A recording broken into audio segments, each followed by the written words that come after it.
Essa semana eu tem uma loja lá em Piracicaba, teve uma cliente que me ligou e ela estava bem atribulada com o serviço que fez, não gostou, né? E ela não dava chance para nada, ela só falava, eu não conseguia falar uma palavra, e eu não sabia nem do que se tratava, né? Então era uma moça que foi feito um trabalho, ela não gostou e ela ficou reclamando o tempo todo, e eu falei, olha, eu faço muitas coisas, eu não sei do que se trata, né? Existe um código que a gente usa lá, ela falou, mas ela não conseguia ouvir, ela só falava, ameaçava que ela ia colocar nas redes sociais, ia difamar, ia falar isso, falar aquilo, e não parava de falar, né? E sempre acusando, falando, e não parava um minuto. E ela dizia, para quem eu puder falar, eu vou falar, para não passar nem na frente dessa loja, fazer isso, e estava bem aborrecida, né? E eu falei, olha, então, você me perdoa, desculpa. Ela falou, é muito tarde para pedir perdão, não tem perdão, né? Isso me chamou a atenção, sabe, essa palavra, né? É muito tarde para pedir perdão. E pensando nisso, eu estava pensando nesse livro de Jonas, né? Nós vemos que o Senhor havia dito a Jonas para que ele fosse pregar nessa cidade de Nínive. E nós sabemos o quanto aborreceu Jonas para fazer esse tipo de serviço, porque nós vemos que Jonas não queria de forma alguma, porque nós sabemos que Nínive era a capital da Síria, né? E era o inimigo número 1 de Israel, e ele jamais queria fazer esse tipo de coisa, ir lá e pregar para esse inimigo, né? Mas nós vemos nessa passagem, né, quão misericordioso é o Senhor para um povo desses, né, um povo tão sanguinário que foi esse povo de Nínive, né, que nós sabemos que quanta crueldade que eles faziam. Então nós vemos que esse profeta, ele procurou fugir da presença de Deus para não obedecer a Deus e ir lá pregar nessa cidade.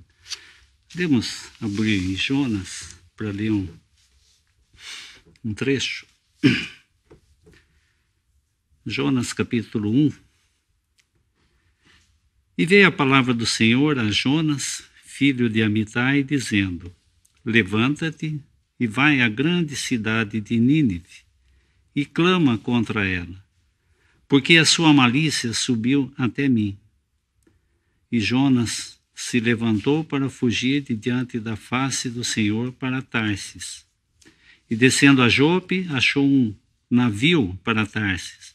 Pagou, pois, sua passagem e desceu para dentro dele, para ir com eles para Tarsis, de diante da face do Senhor. Mas o Senhor mandou ao mar um grande vento, e fez-se no mar uma grande tempestade, e o navio estava para quebrar-se. Então temeram os marinheiros e clamavam, cada um ao seu Deus, e lançavam no mar fazendas, e estavam no navio para olivarem o seu peso. Jonas, porém, desceu aos lugares do porão e deitou e dormia em profundo sono. E o mestre do navio chegou-se a ele e disse-lhe, que tens, ó dormente?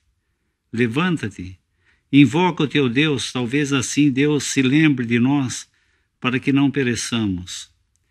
E dizia cada um ao seu companheiro, vinde e lancemos sortes para que saibamos por que causa nos sobreveio este mal. E lançaram sorte, e a sorte caiu sobre Jonas. Então lhes disseram, declara tu, agora, por que razão nos sobreveio este mal? Que ocupação é a tua? De onde vens? Qual a tua terra? E de que povo és tu? E ele disse, eu sou hebreu, e temo ao Senhor, o Deus do céu, e fez o mar e a terra seca.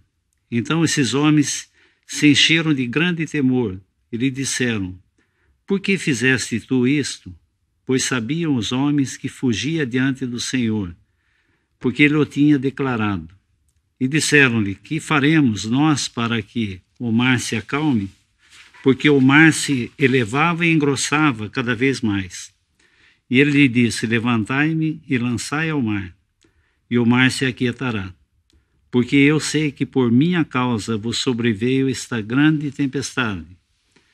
Entretanto, os homens remavam esforçadamente por alcançar a terra, mas não podiam, porquanto o mar se ia se embravecendo cada vez mais contra eles.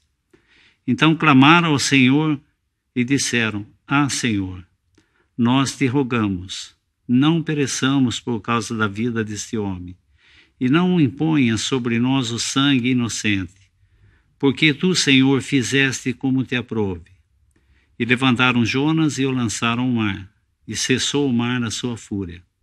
E temeram, pois, esses homens ao Senhor com grande temor, e ofereceram sacrifícios ao Senhor e fizeram votos.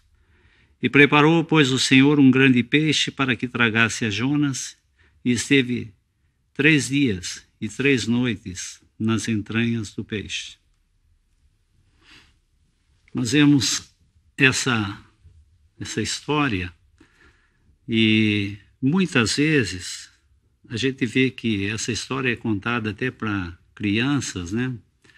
E sempre focando Jonas e o peixe. Sempre dessa forma, falando de Jonas e do peixe. Mas nós sabemos que o homem principal de toda essa história é Deus. Deus está no pano de fundo ali. Deus que está fazendo todas as coisas. Nós vemos que sempre a ênfase é falar de Jonas e o grande peixe e tal, e daí começa até a se duvidar da história, falando: mas essa história não tem muito a ver, é uma história para criança, porque dessa forma, como pode uma coisa acontecer dessa forma, um peixe pegar e vomitar depois de 3 dias, e aquele tipo de coisa que acaba colocando em dúvida tudo isso. Mas nós temos que entender que isso aqui é a palavra de Deus. E se está escrito aqui, é por nosso ensino. E nós vemos o próprio Senhor Jesus, ele fala sobre esse livro. Podemos ver em Mateus,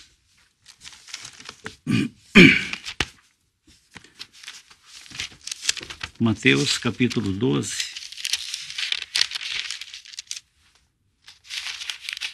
versículo 38.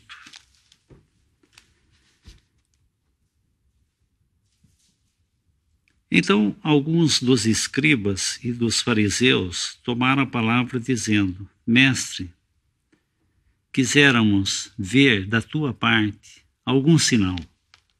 Mas ele lhes respondeu e disse: Uma geração má e adúltera pede um sinal. Porém, não se lhe dará outro sinal senão o do profeta Jonas. Pois como Jonas esteve 3 dias e 3 noites no ventre da baleia, assim estará o Filho do Homem 3 dias e 3 noites no seio da terra. Então nós vemos o Senhor narrando sobre esse livro. Então nós vemos que não é um livro de historinha para criança. O que nós vemos aqui sempre é Deus agindo em misericórdia. E o que nós vemos é sempre o homem indo contra. Nós vemos que Jonas, no caso, ele era um profeta nacionalista.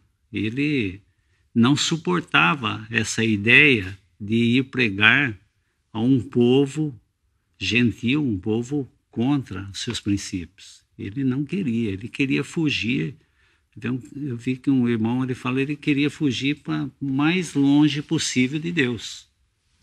E dessa forma ele acha esse navio que ia para Tarsis. fugindo de Deus. Mas nós vemos que sempre Deus fazendo a obra, sempre Deus está executando. O homem sempre fugindo e Deus sempre indo atrás e buscando ao homem. Isso é desde o princípio. Nós vemos que com Adão e Eva foi da mesma forma, nós vemos com Caim da mesma forma. Então, todos esses homens fugindo da face de Deus e Deus indo atrás buscar. Então, Jonas, o que ele faz? Ele pega esse navio e vai e foge da presença de Deus, o mais longe possível. No fim do mundo, ele queria ir para um lugar bem longe mesmo. Mas nós vemos que Deus age ali, trazendo o quê? Uma tempestade. Então, nós vemos que sempre Deus agindo. Então, esse foco de ficar somente no profeta e na baleia, nós vemos que não é o foco. O foco ali é Deus agindo. E Deus agindo dessa maneira, nós vemos que há também esses marinheiros, eles acabam se arrependendo e clamando a Jeová. No versículo 8, fala: então lhe disseram, declara-nos tu agora, por que razão nos sobreveio esse mal? Que ocupação é a tua? De onde vens? Qual a tua terra? Que povo és tu? E ele lhe disse, eu sou hebreu e temo o Senhor Deus do céu, que fez o mar e a terra seca. Nós vemos que o irmão Kelly, ele fala uma coisa interessante, ele fala assim, a carne do profeta não é melhor que a nossa carne. Não é porque ele é profeta que a carne dele é melhor. É a mesma coisa que a nossa. É a mesma coisa. Mas nós vemos que Deus, usando dessa tempestade, nós vemos que esses marinheiros, eles acabam clamando a Deus. Nós vemos que Deus é um Deus de toda circunstância. Ele fugiu para esse navio e Deus acaba tocando no coração desses marinheiros e eles clamam. E eles não clamam aos seus deuses. Eu vi que aqui fala assim, clamando ao Senhor. O Darby coloca como clamando a Jeová, né? Não é ao seu Deus. Versículo 13. Entretanto, os homens remavam, e esforçando por alcançar terra, mas não podiam, porquanto o mar ia se embravecendo cada vez mais contra eles. Então clamaram, Darby põe, a Jeová, e disseram, Jeová, nós te rogamos que não pereçamos por causa da vida deste homem. Não imponhas sobre nós o sangue inocente, porque tu, Jeová, fizeste como te aprouve. E levantaram Jonas e o lançaram ao mar, e cessou o mar a sua fúria. Então nós vemos o primeiro ponto. Agora o primeiro milagre que Deus faz ali, né? Para que esses marinheiros acabam se convertendo ali e clamando a Jeová.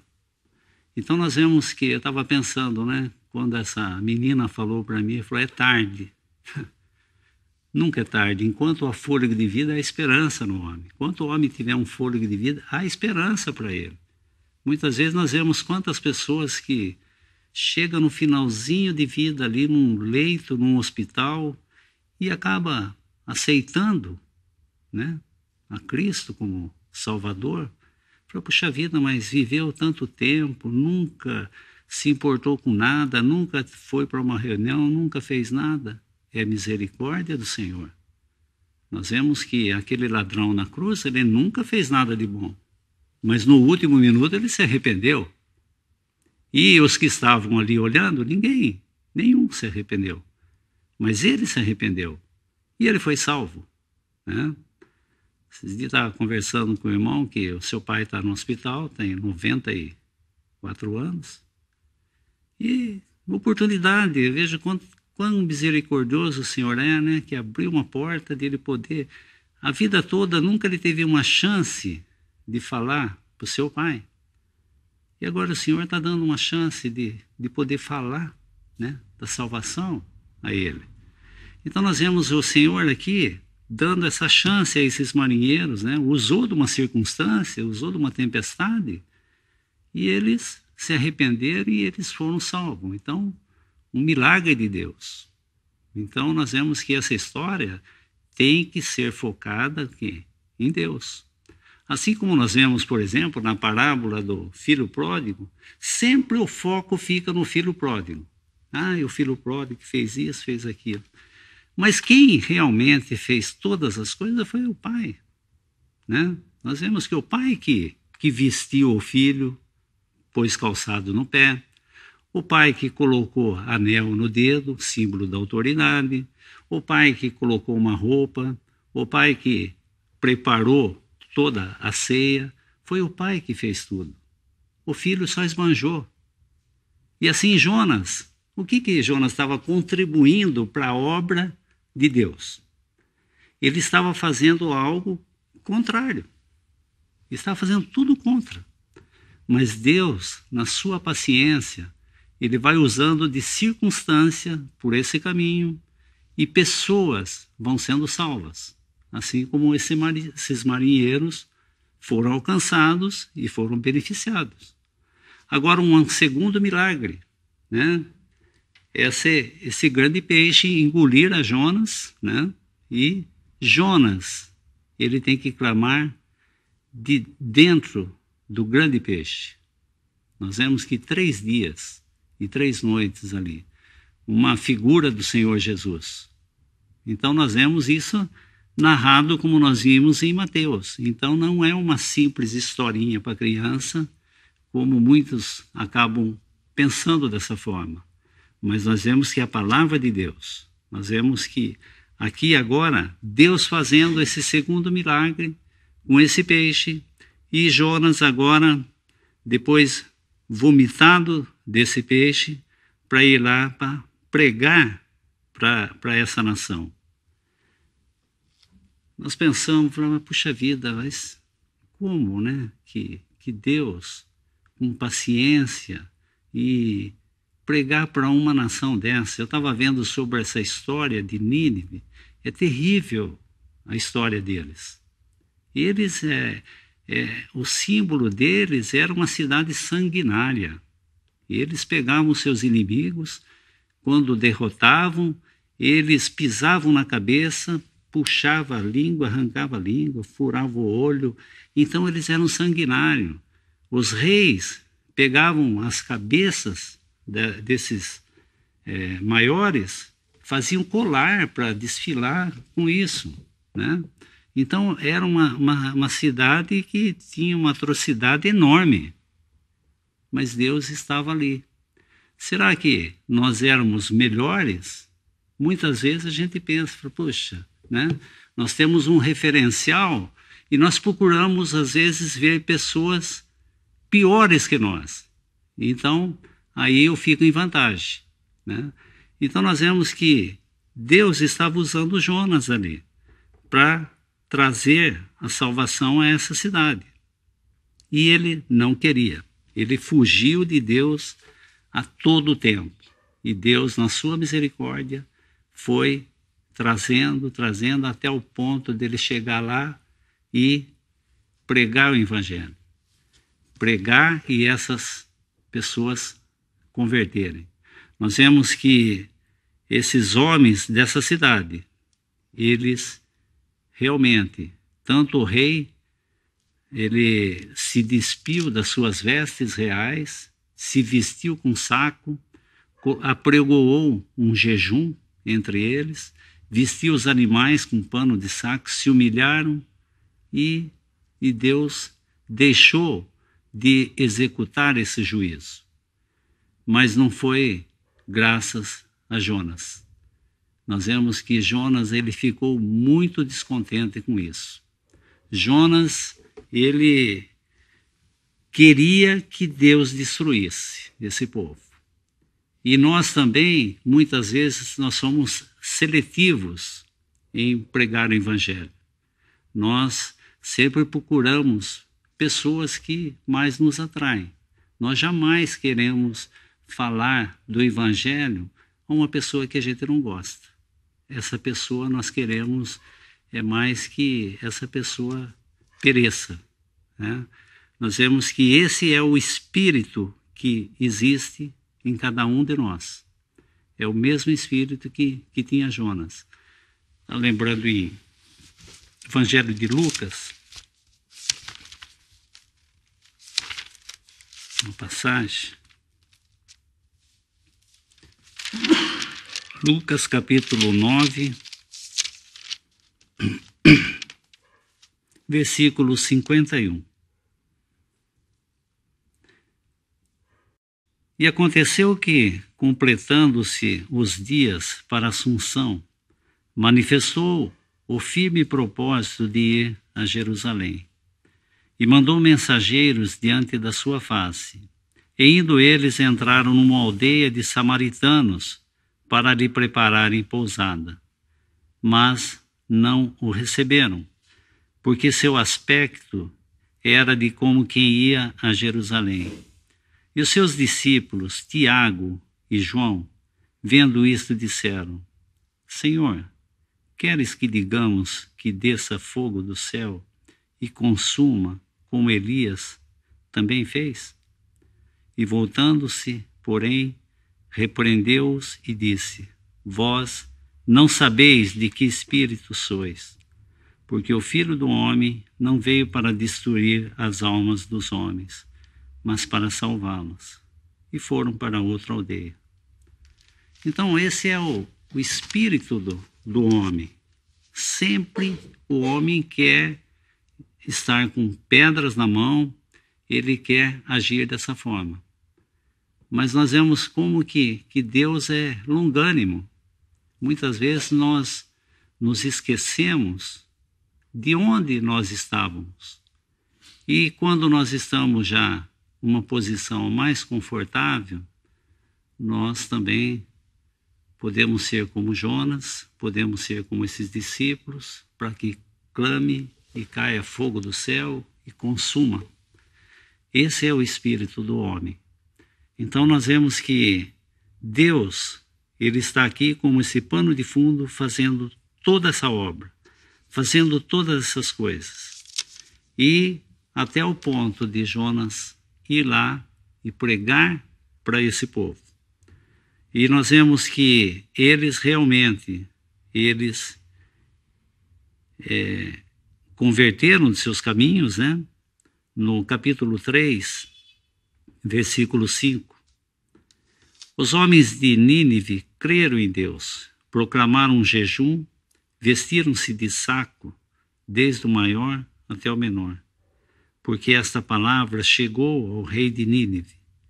E levantou-se de seu trono, tirou de si seus vestidos, cobriu-se de saco e assentou-se sobre a cinza.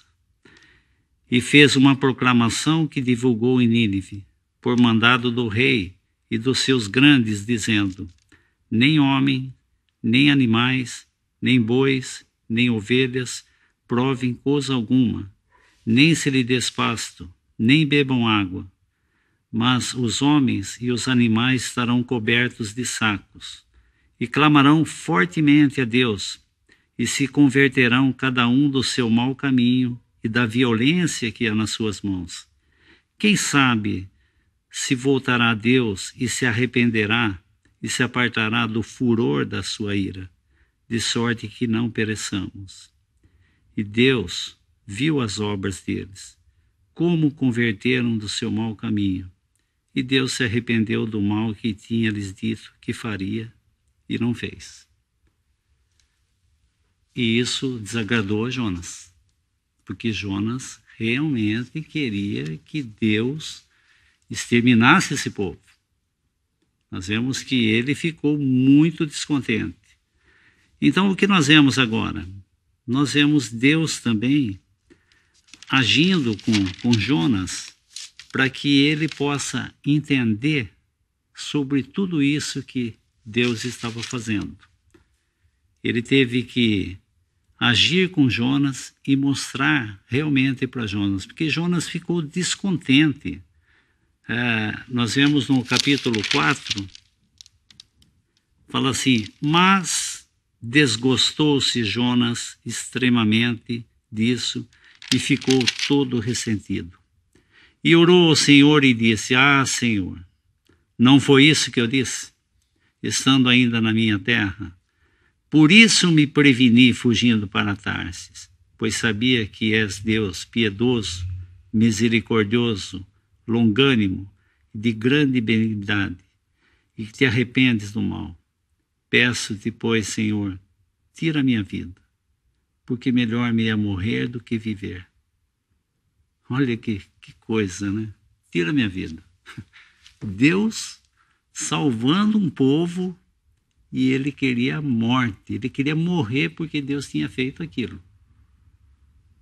Então nós vemos que esse é o coração do homem.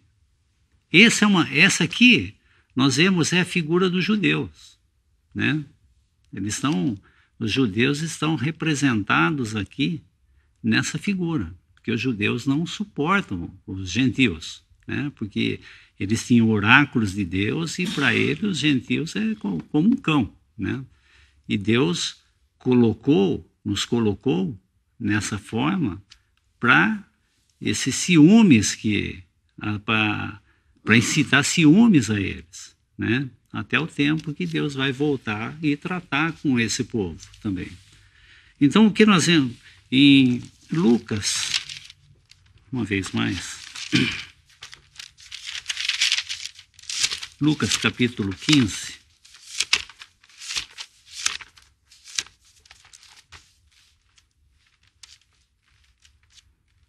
estamos pensando nessa tristeza de Jonas querendo morrer. Lucas capítulo 15, essa parábola do filho pródigo, nós vemos também que esse pai recebendo esse filho, e nós vemos esse filho mais velho, que é também uma figura dos judeus. Não vou ler o trecho que os irmãos bem conhecem, mas nós vemos que no versículo Filho Pródigo, capítulo 15, versículo 25. E o seu filho mais velho estava no campo, e quando veio, chegou perto de casa, ouviu a música e as danças, e chamando um dos servos, perguntou o que era aquilo. E ele disse: veio teu irmão e teu pai matou o bezerro cevado, porque o recebeu são e salvo. Mas ele se indignou e não queria entrar. E saindo o pai, estava com ele. Mas respondendo, disse: eis que te sirvo há tantos anos, sem nunca transgredir o teu mandamento, e nunca me deste um cabrito para alegrar com meus amigos. Vindo, porém, esse teu filho que desperdiçou a sua fazenda, com as meretrizes, mataste o bezerro cevado. E ele disse: filho, tu sempre estás comigo, todas as minhas coisas são tuas. Mas era justo alegrarmos e folgarmos, porque este teu irmão estava morto e reviveu, tinha se perdido e achou-se. Então, mais uma vez, uma figura dos judeus na sua justiça, não aceitando a graça do pai. Por quê? Esse filho, o que ele fez para merecer tudo aquilo que o pai estava dando? Nada. O que ele contribuiu para tudo aquilo que o pai estava fazendo? Nada. O que Jonas contribuiu para essa obra que Deus estava fazendo? Nada. Então nós vemos que o intuito de Deus, ele leva a cabo, independente de nós. Se precisar usar uma mula para falar ou qualquer coisa, ele vai usar. Ele vai cumprir os seus intentos. Então, se nós estamos sendo usados, nós temos que dar graças a ele, porque é a sua graça manifestando dessa forma. O que nós temos que fazer é ver de não atrapalhar. Muitas vezes nós atrapalhamos, como Jonas estava ali tentando atrapalhar, tentando dificultar. E quando nós vemos essa conversão, o que nós vemos, Jonas? Pedindo a morte. Ah, prefiro morrer do que viver. E esse filho mais velho aqui? Ele também, eu creio que ele preferia morrer do que ver seu irmão bem do jeito que estava, com tudo aquilo que o pai tinha dado. Então, esse ato de misericórdia é somente Deus que pode fazer. O homem sempre, ele não entende esse tipo de coisa, não pode entender. O homem sempre acha que tem que ser por mérito, e não é por mérito. Nós somos salvos por graça. E graça é favor imerecido, como sempre os irmãos têm nos ensinado. É favor imerecido. Então nós vemos esse povo, se nós fôssemos analisar, eles mereciam ser salvos ali naquele momento? Não. Tudo aquilo que eles haviam feito, não mereciam. Mas foi dada uma oportunidade, foi pregado, e eles se arrependeram. E por esse arrependimento veio a salvação a eles. Então, hoje nós vivemos esse tempo da graça, onde nós pregamos esse evangelho da graça, e basta o homem crer para ser salvo dos seus pecados. Então, é algo que muitas vezes vai contrário ao homem, porque o homem não aceita a graça de Deus. Por quê? Porque o homem quer fazer algo para merecer, é algo para se gloriar.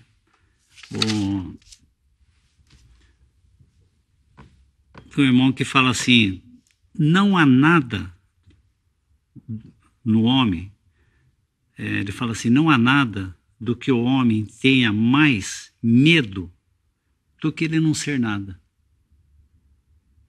sei se é o irmão Kelly que fala. Não há nada no homem que ele tenha mais medo do que não ser nada. E nós só podemos ser nada porque o Senhor seja tudo, né? Por quê? O Senhor não divide a sua glória com ninguém. Nós podemos ser um instrumento na mão dele. Mas o homem quer sempre estar aparecendo. E nós temos que entender que toda a glória tem que ser dele. Então, Deus, ele olha para Jonas e fala, corrige Jonas. Ele fala assim, no versículo 4. E disse o Senhor, é razoável esse teu ressentimento? Então Jonas saiu da cidade, assentou-se ao oriente da cidade, e ali fez uma cabana, assentou-se debaixo dela, à sombra, até ver o que aconteceria na cidade. Parece que ele falou, eu vou sentar em cabana, vamos ver se Deus não vai destruir. Ainda ele tinha esperança que Deus fosse destruir. E versículo 6, e fez o Senhor Deus nascer uma boboreira, que subiu por cima de Jonas, para que fizesse sombra sobre sua cabeça, a fim de o levar no seu enfado. E Jonas se alegrou em extremo por causa da boboreira. Mas Deus enviou um bicho no dia seguinte, ao subir da alva, ao qual a boboreira, esta se secou.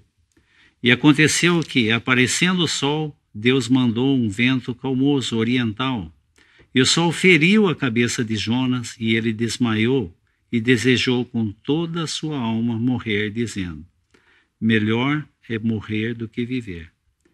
Então disse Deus a Jonas, é acaso razoável que assim te enfades por causa da boboreira? E ele disse, é justo que me enfade ao ponto de desejar a morte. E disse o Senhor, tiveste compaixão da boboreira, no qual não trabalhaste, nem fizeste crescer, e que numa noite nasceu e numa noite pereceu. E não hei eu de ter compaixão da grande cidade de Nínive, que estão mais de 120 mil homens, que não sabe discernir entre a sua mão direita e sua mão esquerda, e também de muitos animais. Então nós vemos como que Deus, na sua infinita graça e misericórdia, ele toca na consciência de Jonas. Por quê? São milagres que Deus fez. Então, nós só vemos Deus aqui fazendo milagres. Deus fazendo esse milagres ali com essa tempestade, Deus fazendo esse milagre para que esses marinheiros se convertessem, Deus fazendo o milagre desse grande peixe para engolir a Jonas, Deus fazendo o milagre para que esse peixe vomitasse a Jonas, Deus fazendo o milagre para que esse povo se humilhasse em panos de saco, e agora Deus fazendo o milagre dessa bobureira, e Deus fazendo o milagre desse bicho para que comesse essa abóbora, tudo. Tudo obedecia a Deus, menos Jonas. Tudo obedecia a Deus. A tempestade obedecia, o peixe obedecia, os marinheiros obedeciam, os reis obedeciam, tudo obedecia a Deus. O bicho obedecia, mas o profeta não obedecia. É muito interessante isso aí. Então, isso aí, para nós, é uma advertência. Muitas vezes nós estamos numa condição favorável e nós queremos, muitas vezes, ser como Jonas. Ou nós queremos ser como Tiago, como esses dois apóstolos, né? João, querendo fazer cair fogo do céu. Então, entender que Deus é um Deus de graça e misericórdia. E hoje é o dia da salvação. Então, como essa menina me disse, é muito tarde. Não, não é tarde. Não é tarde. Basta que nos humilhamos na presença de Deus, que nós aceitamos a Cristo como Salvador. Porque a palavra fala que em Romanos fala, todos pecaram, destituídos estão da glória de Deus. Não há um justo, nenhum sequer. Todos extraviaram. Em Efésios, pela graça sois salvos mediante a fé. Isso não vem de vós, dom de Deus, não vem de obras para que ninguém se glorie. Estava pensando naquele jovem que se aproximou de Jesus, bom mestre, que farei para herdar a vida eterna. E o Senhor falou, por que me chamas de bom? Nenhum é bom, senão Deus. Então, muitas vezes, nós nos consideramos bom. Achamos que somos bons. Mas, puxa vida, eu tinha uma pessoa lá que sempre falava para mim, poxa, o senhor é um homem muito bom. E aquilo que me incomodava, eu falei, puxa, essa pessoa não me conhece, essa pessoa não sabe o que ela está falando. Não sabe. Ela não sabe os meus pensamentos. Deus fala que eu sou pecador e ela fala que eu sou bom. Está em contraste. Né? Nós vemos que quando Paulo estava andando e aquele espírito daquela jovem possessa, falei, esses são os filhos de Deus que pregam as boas novas, filho do Deus Altíssimo. Então, era um espírito maligno.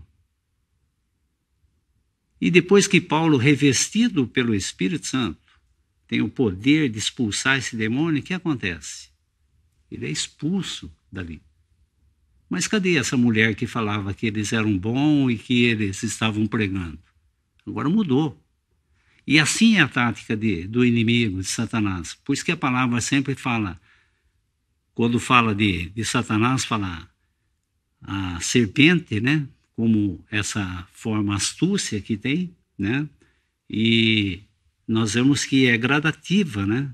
Essa mutação dela. Então, nós vemos que é sempre assim. Ele vai mudando. Uma hora ele é uma coisa, outra hora é outra, e vai mudando. Se ele não consegue o seu intento, ele muda. Sempre dessa forma. Então, nós vemos que essa jovem, falando daquela forma, ela estava dizendo algo. Mas quando é expulso esse demônio, nós vemos o quê? É perseguição. Então, hoje é o dia da salvação, não é tarde. Nós vemos que o Senhor é misericordioso. Se o Senhor salvou esse povo tão ruim, esse povo que está fazendo todo esse tipo de atrocidade.